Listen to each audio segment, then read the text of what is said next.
special episode for you. That was Canvi and her band singing If I Don't Praise You. And Andy and I were on our feet also and jamming to all the songs.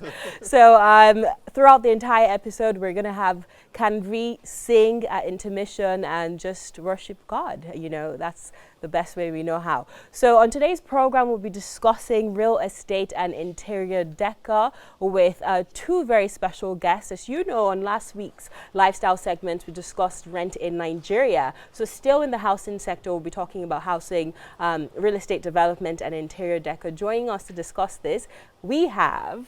It is my pleasure to welcome the CEO of the Mosche Group, a real estate company based in Boston, Massachusetts, in the United States, specializing in real estate development. Ladies and gentlemen, welcome Pamela Bardhi. Thank you so much for having me. It's also my pleasure to welcome the CEO of Taewinny Interior Decorators, Winifred Ayodele. Welcome to the Weekend Show. Thank you very much.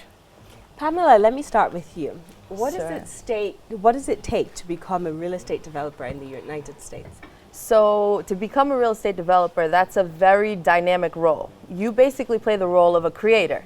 You take a property, whether it's an existing property or a land parcel, and you figure out what is the best thing I can create here.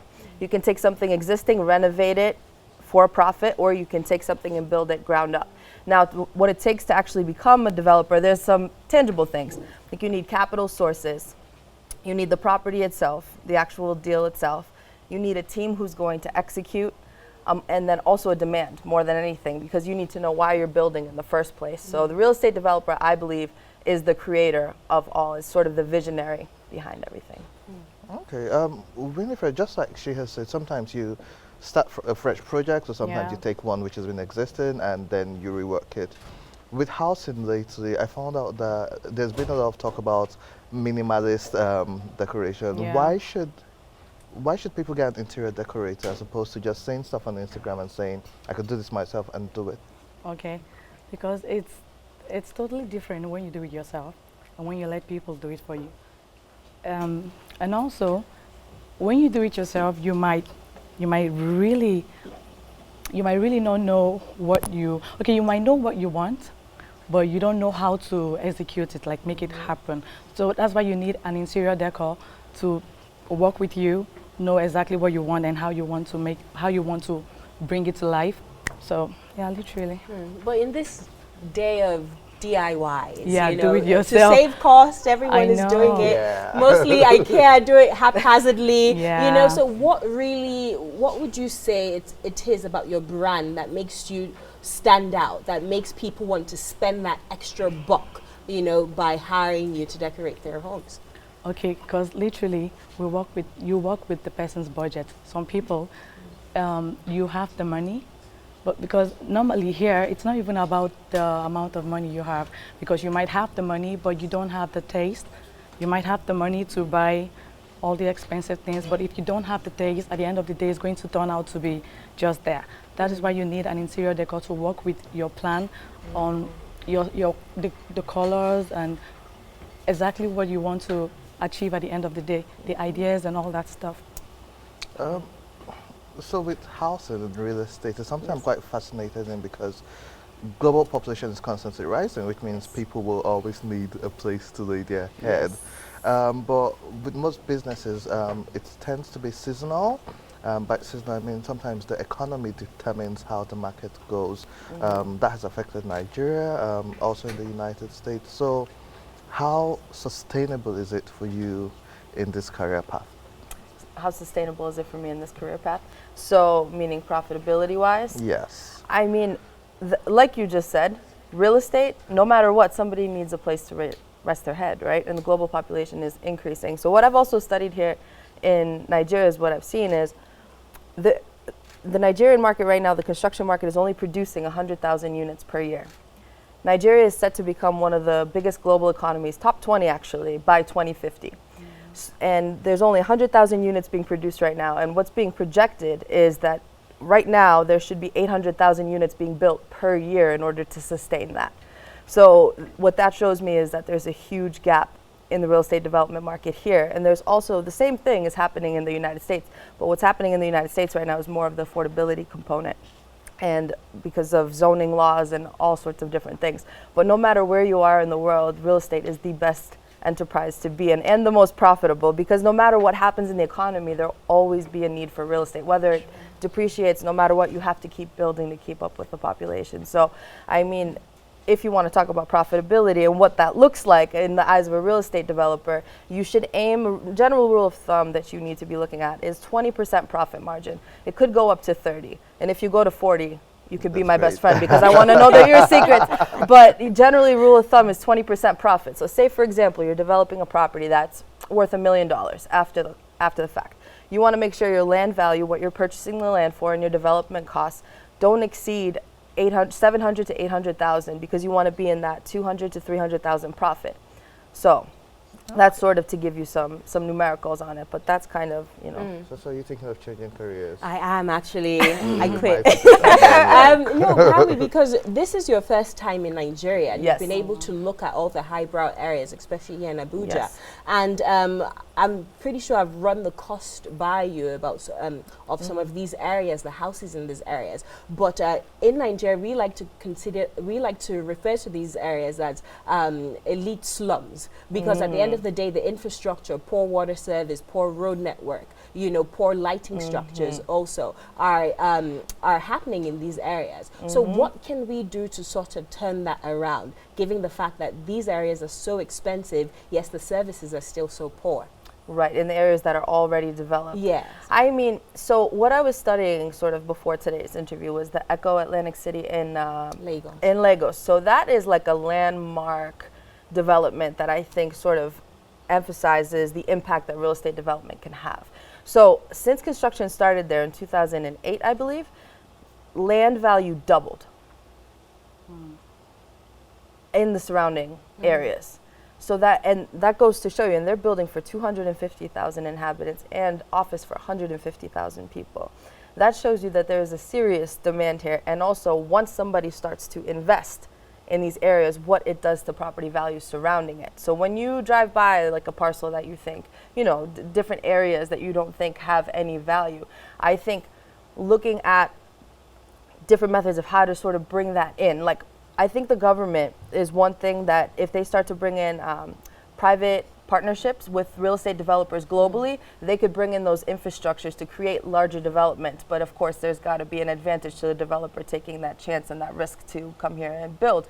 But what Echo Atlantic City has proven is that it works because it has increased value surrounding it. And I think there's going to be more of that. And I think that that is a perfect example of what can be scaled throughout Nigeria in many different areas, not just Lagos, because I also saw that there was a particular area in Lagos that right now the average cost for a housing unit there is almost $1 million in US dollars, which is fascinating, you know, when you think about that. So I think that watching that model, I know it can be replicated throughout. And I think that if the government does that public-private partnership with real estate developers around the world, there could be more opportunities, because once the real estate development comes in, they bring in everything. They can help bring in the infrastructure from different parts of the world, and they can have different ideas, you know, of something, okay, what's a better stormwater management system that could be done here, and different things like that. It's all about collaboration, for sure. Winifred, so we've seen, especially in Abuja here, you've seen some beautiful houses, some beautiful hotels and venues. The exterior is lovely, the design is beautiful. Then you go inside and it is horrible to look at. Absolutely, you just see gold plastered all over the place, and a different type of blue and orange. And most of the people actually paid interior decorators to do this work for them. So what should we look for when we approach an interior decorator like yourself? What tips should we look for besides just looking at their Instagram? Okay, first of all, I think the color matching matters a lot because anything you want to do, you have to know the particular type of color that will match with what you're trying to speak out when you get into the property. For example, like say hotel, there are some colors that you don't use when you're decorating a hotel because there are some colors that will either lighten your mood or kill your spirit. Do you get? So number one, when you're dealing with interior decor, number one, you look out for the colors, because the colors are like the first thing you go for, because those are the things. It's the color that will actually make you know the next amenities you're going to use to design the house. So the colors have to be the colors are like the first thing you want to look out for.